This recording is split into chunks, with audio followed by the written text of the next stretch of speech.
अस्सलाम वालेकुम नाजरीन, मैं हूं आपका मेज़बान जान अली जान और आप देख रहे हैं हल्ला न्यूज़। नाजरीन, जिस तरह हमने आपको लम्हा बलवा दरियाए रावी की अपडेट्स जो है वो आप तक पहुंचाई है, बिल्कुल उसी तरह फिर हम आपकी खिदमत में हाज़िर हैं और मौजूद हैं हम दरियाए रावी के किनारे पर।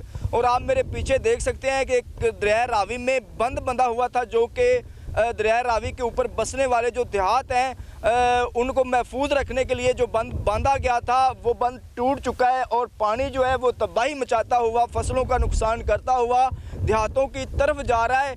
और पीछे से कहा जा रहा है कि पानी दरियाए रावी में और ज़्यादा आ रहा है। अगर और पानी आता है तो इलाके का बहुत बड़ा नुकसान होगा।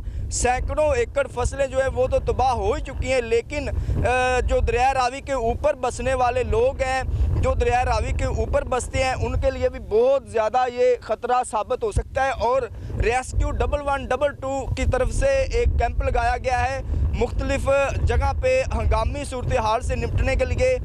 बूट शूट लेकर वो भी यहाँ पे पहुँच चुके हैं और उसके बाद दीगर भी इदारे यहाँ पे विज़िट कर रहे हैं। अगर मेरा कैमरामैन दिखा सके तो सैकड़ों एकड़ फसल जो है, जिसमें कमांद है, जिसमें मवेशियों के लिए चारा जाता है, धान की फसल है और दीगर फसलें हैं जो तबाह हो चुकी हैं। और पानी बढ़ता हुआ जो है वो तुल्लू मुल्तानी गांव की तरफ जा रहा है और इस गांव से होता हुआ औजला और दीगर जो देहात हैं उनको नुकसान पहुंचा सकता है।